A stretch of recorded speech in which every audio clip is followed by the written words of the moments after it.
Bismillahirrahmanirrahim. Elhamdülillah ve salatu vesselamu ala Resulillah ve ala alihi ve sahbihi ve men vala. Assalamu alaikum hürmetli qarindaşlarım. Men bugün Allah Celle Celaluhu'nun muvaffaq qilishi bilan Ailem Cennetim dersimizning 15. qismini sizlarga sunmoqchi.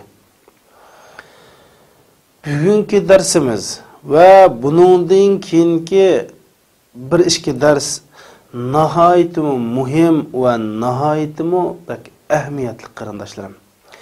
Çünkü biz bu derslerimizde ayol o'ttursida yüz beradigan datalaşlarını qandaq bir taraf qilish ve qandaq hal qilish haqida to'xtalamiz.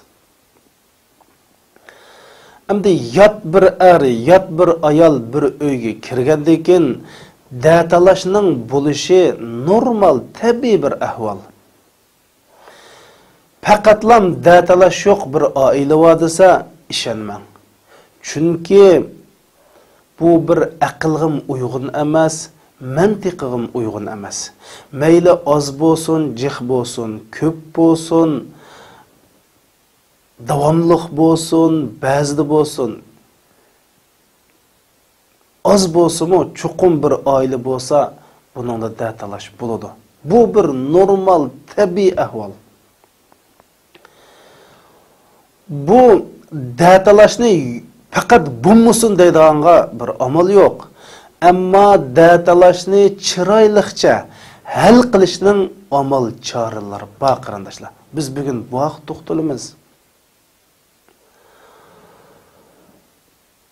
Men yana bir qatim sening saminglarga takrorlayman. Ayollik turmushda datalashning bo'lishi normal bir ahvol. Xuddi bizning o'tirib, qopab, yeb, ichib, uxlaganimizdek normal ahvol. Datalashning bo'lmasligi normalsizlik. Nima uchun demsizlar? Çünkü Allah Subhanahu ve Taala mahlukatlarını cümleden insanını özgüçe birbiriga o'xshamaydigan yaratdi. Mana bu qonuniyatdan datalash kelib chiqadi. Çünkü bir insonga qarta hissiy jihatdan qimmat qarash, yaxshi ko'rish, yomon ko'rish degandek nurg'un jihatdan bir-biriga o'xshamaydi. Mush o'xshashmaslikdan datalash kelib chiqadi. Biz datalash kelib chiqsa mayli, bu chataq yo'q. Lekin datalashni qandoq hal qilamiz? Gap mana bu yerda qarindoshlarimiz. Shuni biz datalashdan chiqishdan ansirmaymiz. Endi to'yqan qiz-yigitlarimiz shu to'yqanning birinchi yilida sal datalash ko'proq bo'ldi. Nimishqa desa bu ikkilisi yeng, beşidin iş ötmegen, birbirinin micazlarını düşünüp bulanmagan ahval aslında kelip çıkdı. Şunun için şu toy qilib bir yerim yıl ötkiçe jigit bilen kızlarımız nait sabrichan buluş. Amalba birbirinin micaz karakterini ve psixikini düşünüşke köngül buluş. İkinci yıllara bağ vaqtida her iki yıl tarafta az dol tecrübe buludu ve birbirini düşündü, datalaş sal azıydı. Balliq bo'lishdan ilgirik ahvoldan balliq bo'lgandek ahvol o'xshashmaydi. Har bir holatning o'zgarishlik qiyinchiligi bo'ladi. Buni qanday hal qilishni bilishimiz kerak. 2-yil, 3-yil bo'lgan chog'da ayollik turmush yaxshilandi. Nima ish qilsa bo'ladi, tajriba hosil bo'ladi va yüz bergen meseleni qanday hal qilishni o'rganib oldi. Shunday qilib vaqt uzaygan sari datalash oz bo'ladi qarindoshlar. Mana biz bugun ayol o'ttursidagi datalashni hal qilishning muhim chora tadbirlari haqida to'xtalamiz. Endi mushu chora tadbirlar ichidagi eng muhim birinchi chora tadbir bo'lsa, sen üzəng bilən Allah o'ttursidagi aloqani yaxshila. Allah Subhanahu ve Taala sen bilan ayolning yoki ayol bilan er o'rtasidagi aloqani yaxshilab turdi. Masalan, bir er ayolidan burun ko'rib baxmagan ba'zi nachar axloqlarni yoki xafalıqlarni yoki jangi jidalni ko'rsa, ayol atay ba'zi jidallarni paydo qilmoqchi bo'lsa, darhol Alloh subhanahu va taolo tövbe istig'for qilib, o'zini tekshirib, men burun qilib baxmagan gunoh ma'siyatni nima gunoh ma'siyati qildim deb o'zini tekshirish kerak. Mana bu dinimizning ta'limoti qarindoshlar. Chunki ayolingning quli Allohning ilkida, erning yuragi Allohning ilkida, yaxshi qilib berish, yomon qilib berish Allohning ilkida. Mana biz Alloh subhanahu va taolo bilan bo'lgan aloqamizni yaxshilasak, Alloh bizga oilamizni yaxshilab turdi. Ma gap erlarga, ayollarga o'xshash qartildi qarindoshlar. Ba'zi ulamolarimiz shunday deydi. Men Alloh bilan bo'lgan aloqamning yaxshi yomonligini ayolimning menga muomalasidan bilatdim deydi. Ya'ni demak ba'zi olimlarimiz otga minib yoki eshakka minib ishiga etib olsa, ma eshak ot aski demay, men nima qildim? Men nima jinoyat qilganlikdan, men nima gunoh qilganlikdan bular menga mushunda qildi deb, mana mushunda tushunadi qarindoshlar. Masalan, ba'zi oyatlarga qaytsaqmi, oyatlarda mushuning qarta ba'zi so'z bor qarindoshlarimiz. Masalan, Alloh subhanahu va taolo Qur'oni Karimda shunday deydi: "Va Zakariya iznada robbahu Robbi la tazarni fardan wa anta khayrul warisin fastajabna lahu wa wahabna lahu Yahya wa aslahna lahu zawja innahum kanu yusari'una fil khayrat." Öz vaqtida Zakariya Alloh subhanahu va taologa iltijo qilib, "Ey Robbim, meni yolg'iz qo'ymagin, menga farzand bergin" deb mushunda duo qildi. Ya'ni, "Ey Robbim, sen izbasar berguchilarning eng yaxshi tursan, ya'ni farzand ato qilgan kishilarning eng yaxshi tursan" deb duo qilib Allohga iltijo qildi. Biz uning duosini ijobat qilib, Yahyani uningga berdik va ayolini uningga yaxshilab berdik, isloh qilib berdik deydi qarindoshlar. Nima uchun esa innahum shu Zakariya va yuqorida tilga ilingan payg'ambarlar yaxshi ishqa darhol tashabbuskorlik bilan oldiraydi deb Alloh subhanahu va taolo ularning qilgan duosi va ularningki yaxshi qilganlik sababli biz ularning ayolini isloh qilib yaxshilab berdik deydi. Yana bir oyatda Alloh subhanahu va taolo shunday deydi: "Innallazina amanu va amilus solihat sayaj'alur rahmanu lahu wudda." Allohga iymon etgan ve salih yaxshi ishlarni qilgan kishilar uchun Alloh subhanahu va taolo ularning muhabbatini ziminda qildi deydi. Ya'ni boshqalar undaq kishilarni yaxshi ko'radi deydi. Ya'ni ayoling seni so'ysa, ering seni so'ysa, demak datalash bo'lmaydi qarindoshlar. Balki datalash azlaydi, hatto datalash bo'lsa bir-birini kechirib o'tadigan, ko'maslik saladigan ahvoli bo'ladi. So'ygi paydo bo'ladi.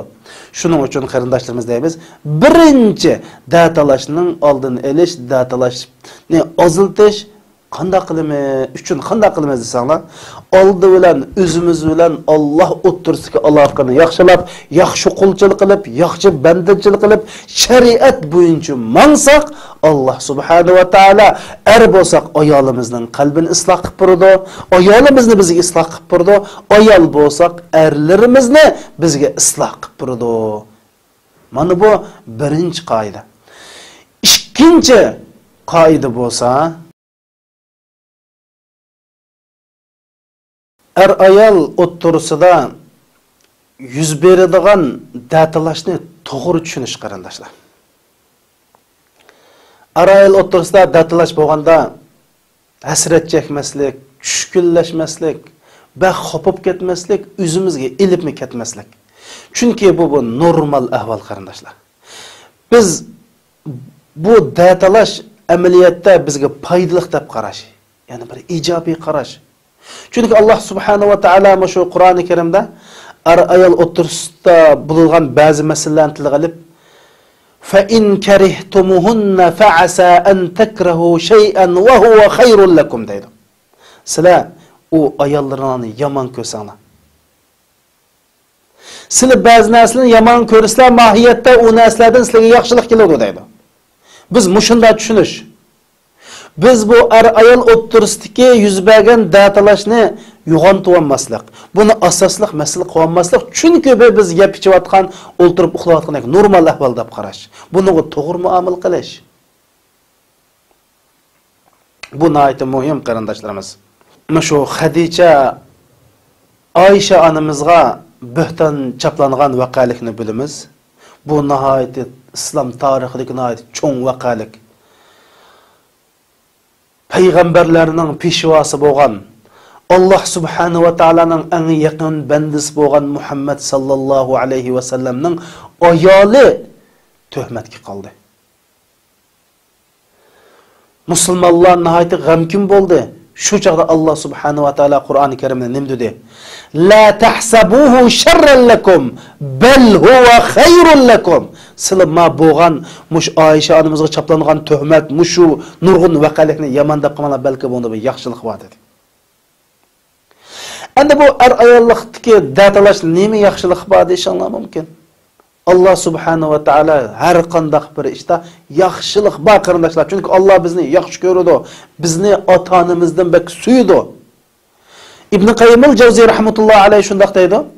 Agar bir insonning beshiga bir ish kelgan bo'lsa, mush insonga lavhul mahfuzdagi yozilgan taqdirlar bo'ldigan ishlarni ko'rsatsa, shu inson yine shu beshiga kelganda tanlagan bo'ladi deydi qarindoshlar. Biz bilmaymiz.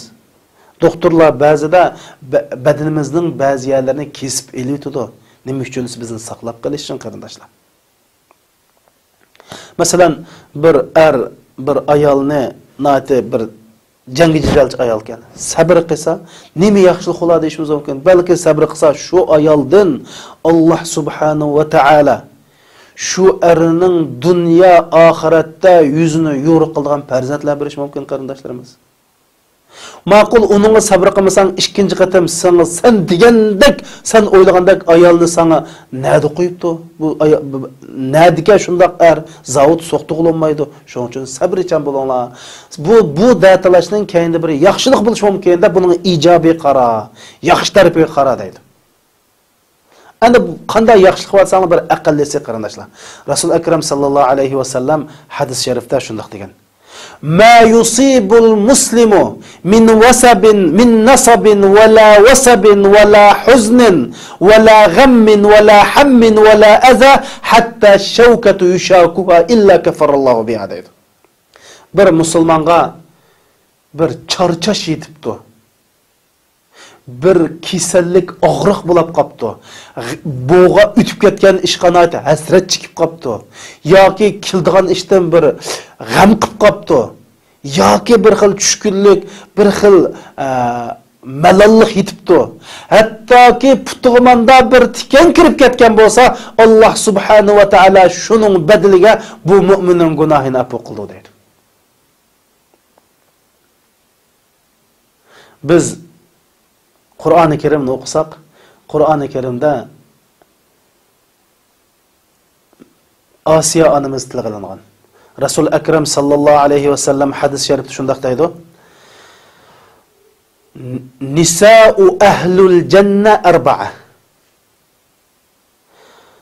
Jannat ahlidan bo'lgan ayollarningki sayyidatu nisa'u ahlul janna arba'a deydi. Jannat ahli bo'lgan ayollarning eng peshvo katta ulug'lar 4 deydi qarindoshlar. Birinchisi Xadicha onamiz, ikkinchisi Fatima onamiz, üçüncüsü Meryem anamız, dördüncüsü yer şaridagi eng nachar, eng zolim, eng eski erinin ayoli Asiya anamız. Asiya anamız mana bu erinin zulmiga sabr qilish, o'zining imonida ching turish bilan jannat ahlining eng kattasi bo'lgan va Qur'oni Karimda Allohida tilga olingan.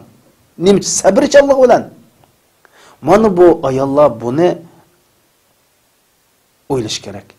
Endi erlerçi o dese Lut aleyhisselamını oylaş gerek. Lut aleyhisselamın özüge örnek kılış gerek. Lut aleyhisselamның ayalı düşmanlar bilen, kafirlar bilen birleşip Lut aleyhisselamga keç gündüz suiqasd qilib Lut aleyhisselamga mushundaq jaba mushaqqatlarni keltirgan qarindoshlar. Lut aleyhisselam sabr qilgan. Demek qarindoshlarimiz bu ayollik turmuşda datalaşның buluşu normal ahval, bunu normal qaraylı, bu to'g'ri muomala qilli, istiqlom, voy ajrashiman, voy yo'qol deb mandaq o'zimizning tabiiyligini, normalligini yo'qotib qo'ymayli. Bu ikkinchi muhim qoida. Uchinchi muhim qoida bo'lsa,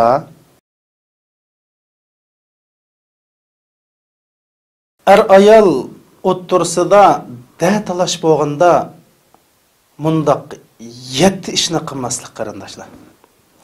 Biz dedik her qandaq ailede datalash bulduq. Meyli o aile katta alim ölümanın bolsun, dehqonning bolsun, ziyoli bolsun, professor bolsun, işçi bolsun, her qandaq bir ailede datalash buludu. Datalash bo'lgan chaqda her qandaq meyli bolsun, meyli ayol bolsun, tuvandagidek 7 ishni qilmaslik. Bunun birincisi olsa, datalash bo'lganda tovlashib, vaqirishib, urushib bo'lib, ya uyni tashlab chiqadigan yoki ayol uyni tashlab chiqadigan mundaq ishni qilmaslik. Bu sen urushib, tovlashib, vaqirishib, uyni tashlab chiqasan, bu masala hal bo'lmaydi degan gap. Agar erning sal achchig'i bak kelib, ovozi ko'tarilib ketgan bo'lsa, ayol kishi azroqlam jim turib olsa, erningmi achchig'i besildi qarindoshlar. Agar ayol kishi mushundoq bir bak achchig'i kelib, nervisi o'ylab qolgan bo'lsa, erlar bir necha og'iz gapdan qilib qolsak, bu ish tugaydi. Bu uyni tashlab ketganlik masalaning hal bo'lganlik emas, balki masaladan qochqanlik. Qanday qilamiz? Bir az o'ltirib olib, bir az o'zimizni tutib olib, chiroyli suhbat bilan bu ishni tugutish kerak. Biz musulmon qarindoshlar, Qur'onni o'qiylik. Qur'onda o'qisak, Alloh ma'ni dedi, shayton ma'ni dedi, Alloh ma'ni dedi, shayton ma'ni deb Alloh bilan shayton o'tirisidagi suhbat tilg'aylangan. Dunyodagi har qanday bir qiyinchilik, xalqaroliq masalalarni urush bilan betaraf bo'lmaydi. Eng oxirisida suhbat ustiga o'ltirib, ya siyosiy ya diplomatik yo'ldan hal bo'ldi qarindoshlar. Urush bilan dunyoda bir ish hal bo'lmaydi. Shuning uchun urushib, vaqirishib, tovlashib qo'yiblam, o'yin tashlab, xanam dadisini uyga ketadigan, yigit bo'lsa o'yin tashlab, kechgacha uyga kirmaydigan yoki bir necha o'yin tashlaydigan manda qishni qilmaydi. Ikkinchi qilmaslik tegishli ish bo'lsa qarindoshlar, o'zimizning jangi jidilga ballini aralashtirmaydi. Agar datalash bulg'ash bo'lsa, yatqimiz kirib ishini obdan taqab, yoki bo'lmasa shu masalani vaqtida qo'yib qo'yib, balla yo'q yerda ondan keyin datalashni shu chaqda qilaydi. Chunki bu datalash ballaning psixikasiga nihoyat og'ir darajada ta'sir qildi. Bu ota-onaninki balla oldida datalash qilishi, mush datalashning davomlashishi ballani vayron qildigan zaharlik, chekimlikdek bir zahar bu. Bu balla qilgan ziyonkashlik mushundoq ota-ona qiyomat kunsi Alloh subhanahu va taoloda chuqum qilmishidan hisob beradi. Buningga qat'iy bir ahamiyat berish kerak. Ballaninki ruhiyatini, ballaninki ichki dunyosini biz vayron qilmaylik qarindoshlar, datalashlarimiz bilan. Üçüncü qilmaslik tegishli ish bo'lsa, erimni o'zimga isitdim yoki ayolimni o'zimga qaritib, gapimdan chiqmaydigan qildim deb sehrigarlarning, daoxallarning, palchilarning qishig'i berish. Mana bu ayollarimiz to'liq mushunda qilib qolgan ishi bor. Bu shariatga xilof, bu ishning oqibati chuqum oilaning vayron bo'lishidan tugaydi. Buni sizlar mushundaq qilgan kishilardan so'rab baqinglar, atrofingizga qarab baqinglar. Buningga qadam bosgan er yoki ayollar aqlsiz, dinni tushunmaydigan nodon kishilardir.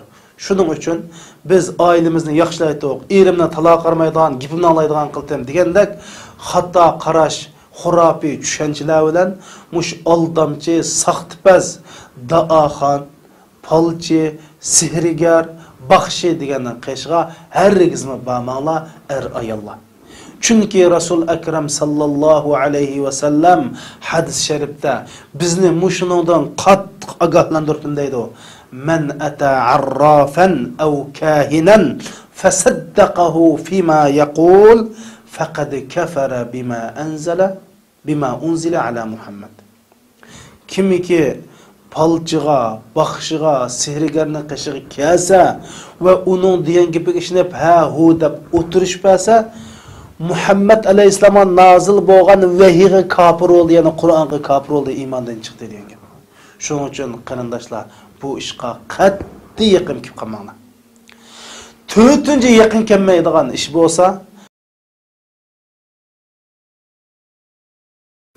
ayol bir-biri bilan majralashgan chaqda men üstünge xotin alma deb tahdis sanmasın. Xotin elish başqa gap, ammo bu datalashni hal qilish başqa gap. Datalashni bunun bilan hal qilinmaydi. Agar alanmasang sen bir yolg'onchi. Oldiga ish bo'lsa-mu, buni bilan masala hal bo'lmaydi qarindoshlar. Qachon birisini qo'rqitish bilan masala hal bo'lgan. Hatta ayolmu men sana nima deb tegib san tekkinimga isit, nima deb tekkendime, palaniga tekkan bo'lsam degandek mandaq so'zni qat'iy qilmaslik. Bu chunki erning yuragini jarohatlantirdi.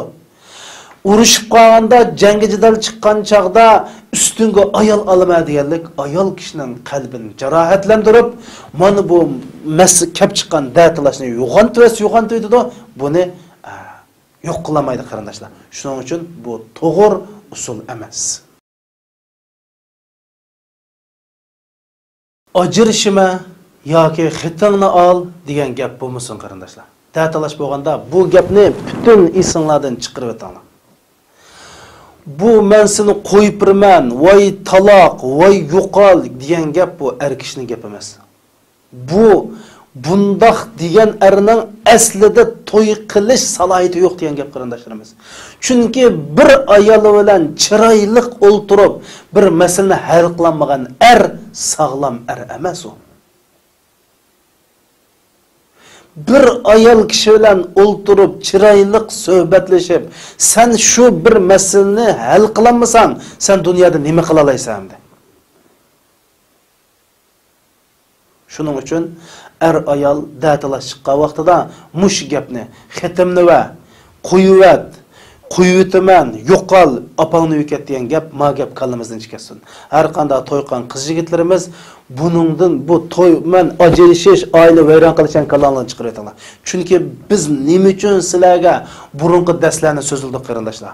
Burunqi darslarda to'y qilishning islomdagi muhim o'rni, to'y qilsa Allohning naqadar katta ajrini bildiganligini so'zlab bo'lib, ondan keyin yigitni qanday tanlaymiz, qizni qanday tanlaymiz, bir necha dars qildik.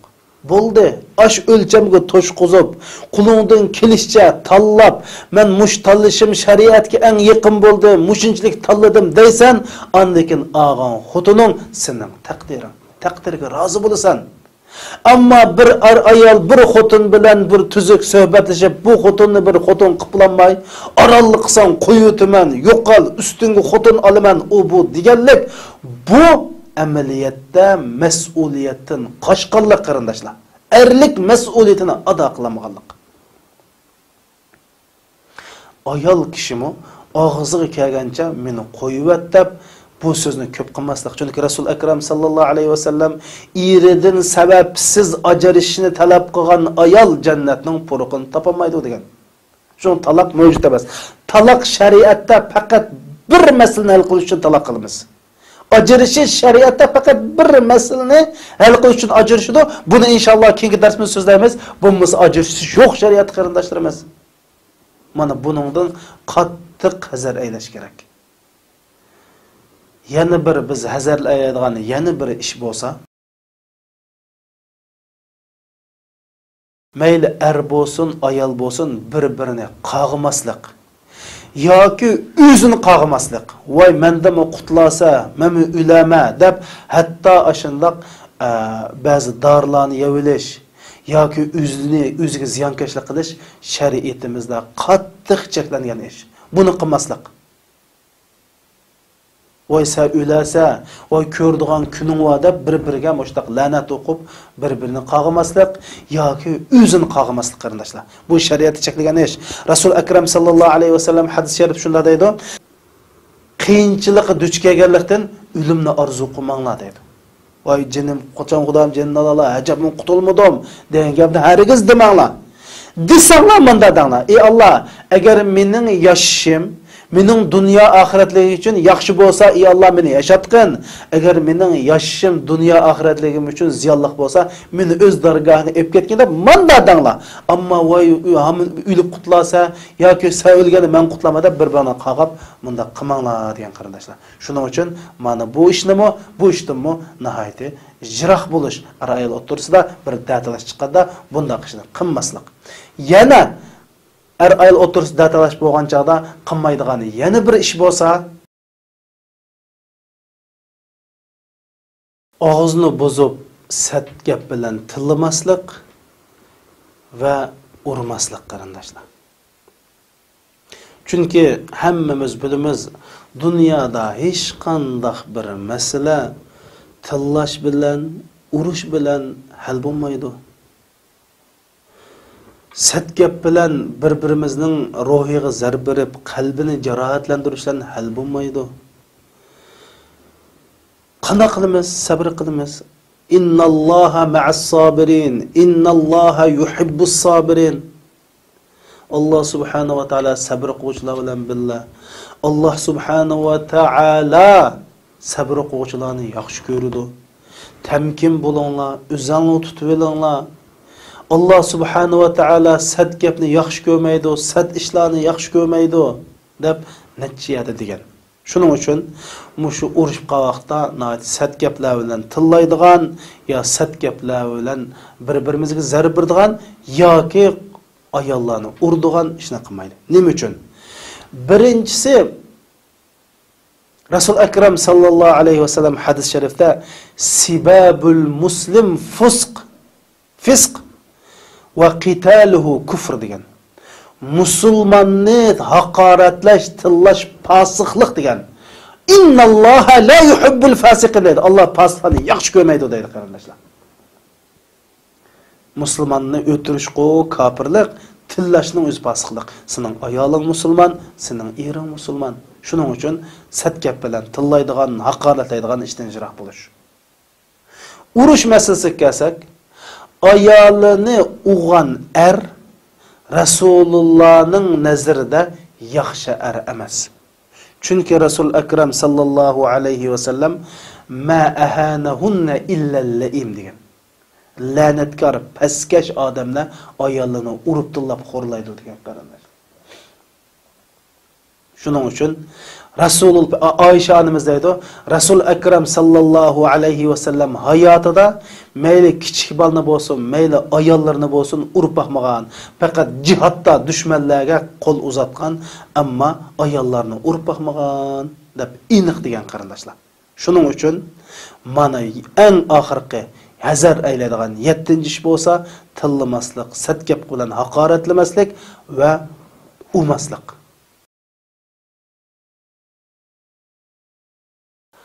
Ayol o'ttirisida yuz beradigan da'talashni hal qiladigan 4-chi chora bo'lsa va eng muhim choralarning biri bo'lsa qarindoshlar, mush da'talashni chiroyli suhbat bilan hal qilish.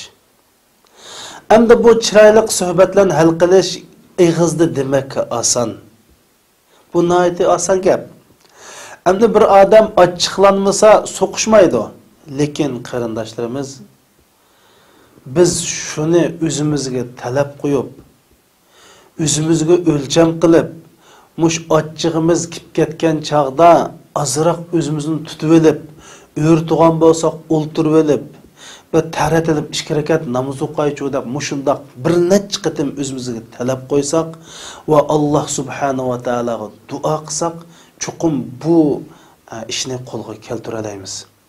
Ya'ni suhbat qilish uchun qarindoshlar, biri başqalarını aralashtirmaslik, balalarni aralashtirmaslik, qo'shnilarni aralashtirmaslik, ota-onamizni aralashtirmay, ayol ikkisi yolg'iz o'ltirib, chiroyliqcha suhbat qilish qarindoshlar. Alloh subhanahu va taolo Qur'oni Karimda "Vajadilhum billati hiya ahsan" deydi. Ey Muhammad, sen Yahud nasralar bilan chiroyliqcha suhbatlashgin deydi qarindoshlar. Suhbatlashish. Ben aldım dedim Qur'oni Karimda Allah subhanahu wa ta'ala'nın birinci numurluk düşman bo'lgan şeytan bilan Allah'ın suhbatlashishga yeri bor. Rasul Ekrem sallallahu aleyhi ve sellem kafirlar shundoq tillab haqoratlar qilib kelsa, gaping tugdimi deb tugdi desa, men gap qilaymi degan yeri bor qarindoshlar. Shuning uchun o'zimizda mash dialog, suhbat madaniyatini, safosini yetilishimiz kerak. Dunyoning hech qanday bir ishlarida deb suhbatsiz hal bo'lmaydi. Bu qonuniyatni tushunishimiz kerak. Bizda suhbatlashish safosi bo'lish kerak. Hammamiz o'zimiz deganni desak, hammamiz o'zimiznikini rost desak, dunyoda qanday bo'lsin bu ish. Bu balki galvonlikning bizni halokatga opirdigan bir yo'l bu. Rasul Akram sallallohu alayhi vasallam salasi muhlikat 3 ish bor inson halok qildi. Shuning birisi hammadan mening to'g'ri, mening rost, mening deganim degan i'jabi kulli zi ra'yin bi ra'yi. Hammadan o'zining rost deganlik mana bu halokatga opirdi degan. Haq sende bo'lish mumkin, boshqalarda bo'lish mumkin. To'g'ri sen taraf bo'lish mumkin, qarshi taraf bo'lish mumkin. Rasul Akram sallallohu alayhi va sallamning qishig'a bir odam keldi. Kelib, "Ya Rasululloh, menga bir vasiyat qilslar" debdi. Rasululloh bir og'iz gap qildi. "Ochiqlanma" dedi. Bu odam sal mushumni vasiyat deganda qilib, "Ya Rasululloh, vasiyat qilslar" debdi. "Ochiqlanma" dedi. 3-chi qatim "Ya Rasululloh, menga bibi obdaroq bir vasiyat qilslar" debdi. Ala tafqa la tag'zab. Nimandoq tushunmaysan sen?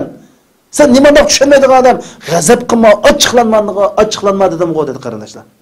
Hammamiz bilamiz, agar biz mush ochchig'imizni besib olsak, yer sharidagi butun datalashning yeri mahal bo'ldi qarindoshlar.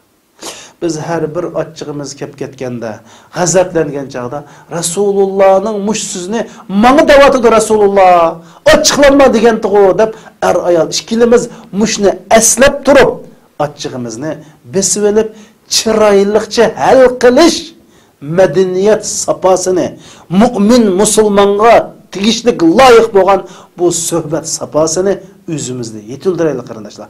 Mushu suhbat bilan hal qilish, bu suhbatlashish, fikr almashtirib bir-birimizning gapiga quloq solish biz musulmonlarda eng muhim bo'lmaydigan bir suhbatdir. Chunki Alloh Qur'oni Karimda musulmonlarni suhbatlagan chaqda allazina yastami'unal qawla fayattabi'una ahsana. Mu'min degan shundoq bir zotlarki, gap qilsa quloq sola oladi dedi qarindoshlar. Biz boshqalarni tinglashga sabr qilmaymiz. Oy tinglashib boqayli, suhbatlasak, o'zimizning burun qilgan atkalariga pushaymon qilib qo'ygandak ahvollar bo'ladi. Shuning uchun 4-chi mush darsdagi eng muhim masala o'sha ochiqimizni besvelishni o'rganayli va duo qilayli. Mushning bilan inshaalloh nurg'un avarchidan saqlab qolamiz. Bugungi darsimiz oxirida qarindoshlar, bu darsning davomini Alloh xolsa Fatihani sunamiz. Assalomu alaykum va rahmatullohi va barakatuh. Duolarni eslab qo'yinglar.